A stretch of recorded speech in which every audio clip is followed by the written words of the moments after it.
Hello everyone! We are going to do another reading as we're starting a new week.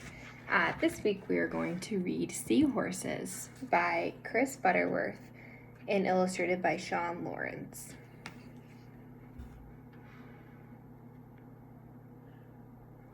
And this is what we call another hybrid text, meaning we take elements of fiction and nonfiction. So we're using a real story, or we're using real facts, and we're applying them to a made-up story. So on our first page,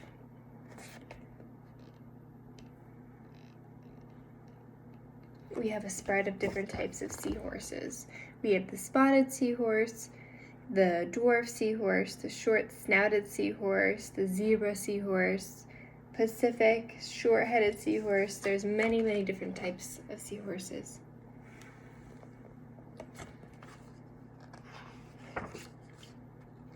Seahorse.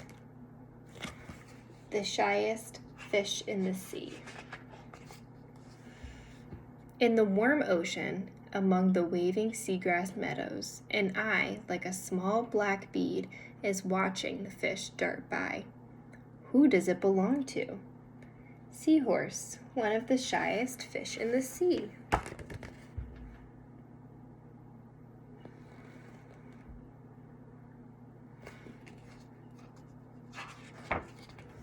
Seahorse has a head like a horse, a tail like a monkey, and a pouch like a kangaroo.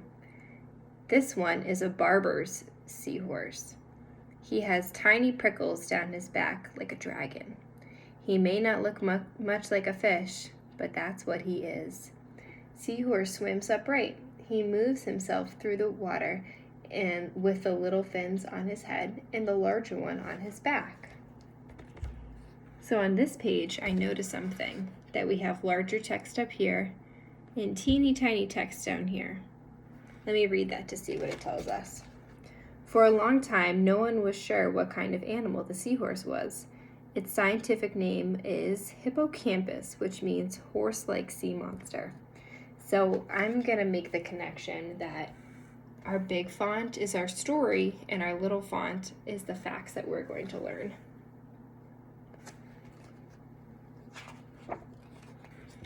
He can only swim slowly, so if a hungry snapper cruises by looking for a snack, Seahorse does something very clever. He holds still and changes color. Now you see him until he's almost invisible. Now you don't. So you can see him here, slowly disappearing. Now you can't even see him and the fish swim right by. But I noticed that there's more smaller print on the bottom, so let's read that. Seahorses have hard, bony ridges all down their bodies. Not many other creatures eat seahorses, probably because they're just too difficult to swallow. The way seahorses change the color of their skin to blend in with their surroundings is called camouflage. Can you think of any other type of animal that uses camouflage? Every day at sunrise, Seahorse swims slowly off to meet his mate. They twist their tails together and twirl gently around, changing color until they match. Today, Seahorse's mate is full of ripe eggs. The two of them dance till sunset, and then she puts her eggs into his pouch. So we can see the two meet. They interlock their tails and swirl around, and she gives him her eggs. Let's read the smaller print. Seahorses are faithful to one mate and often pair up for life, meaning that they won't, if something happens to that other seahorse, they won't find another pair. Barbers seahorse mate every few weeks during the breeding season. Only the male seahorse has a pouch. Only the female seahorse can grow eggs. That's interesting. Seahorse sways about to get his eggs settled in, then seals his pouch shut tight. Safe inside, the dots in the eggs begin to grow into baby seahorses. They break out of their eggs and keep on growing, every one with a head like a tiny horse and a tail like a tiny monkey. So we can see that the mother will make the eggs, but then the father will keep them safe inside his pouch.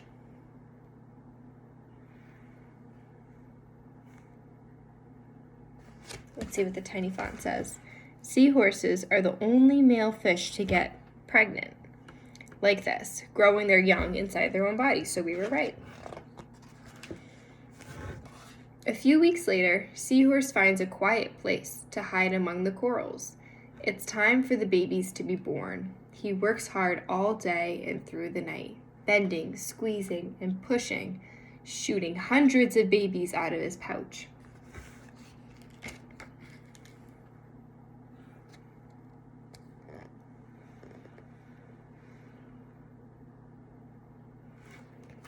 Let's read the little font. Barber's seahorses can have 200 to 300 babies at one time. That's a lot of babies. They swirl around him in the water like smoke. 1 or 2 of the babies hang on to Dad's nose for a while. It's the first and biggest thing they've seen. But when they let go, they are so tiny and light that the current soon floats them away.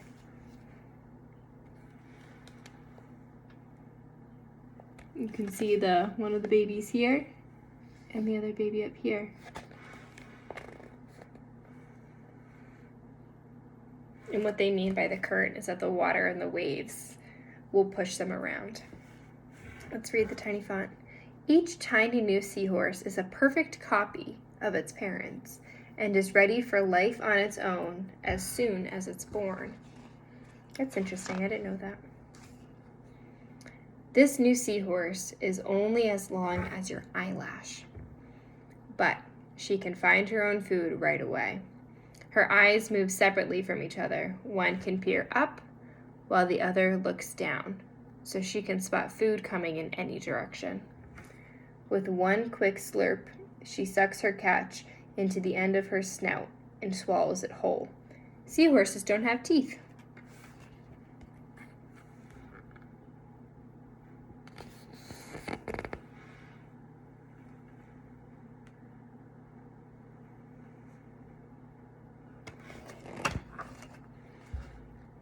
Seahorses live on plankton, tiny creatures that float along with the current. So it looks like these are the plankton up here.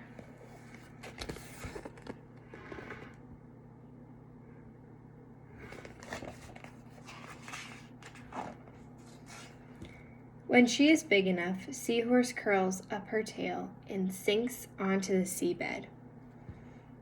She is safer here. Her camouflage protects her. And if a storm scoops the sea into huge waves or passing boats send currents sweeping by, there are plenty of things to hang on to. So it's kind of like a hand. Her little tail is like a hand. It hooks onto something. Let's see.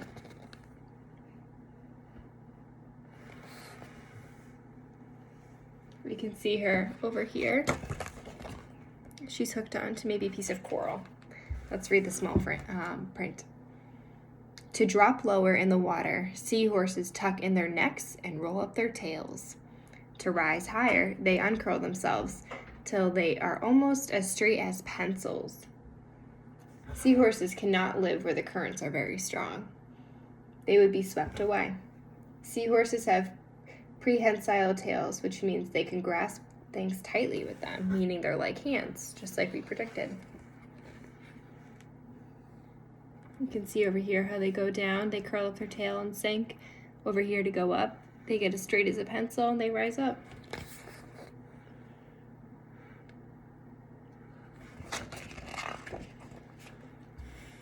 When she is even bigger, Seahorse picks one patch of reef as her home. She wraps her tail around a coral branch. This is her holdfast. Wherever she goes, she'll keep coming back to this holdfast. So it's like her home. You can see that beautiful coral here, how she's hooked around it like a hand grabbing onto something. And we can see maybe potential predators like an octopus or some fish. But she can hide in there. You can't even see her. Let's see what the small print says. Male barbers, seahorses range over only a few square yards. The female's range is twice as big or even bigger.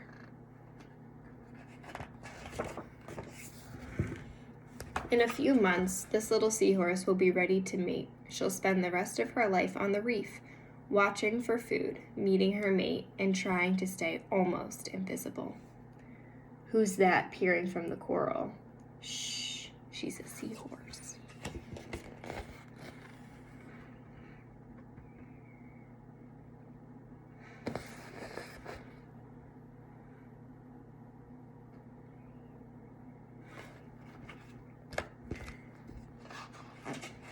Let's read the small print.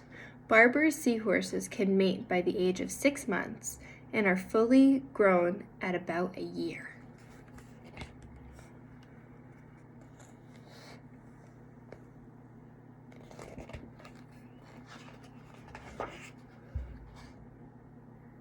And this gives us little facts along the back.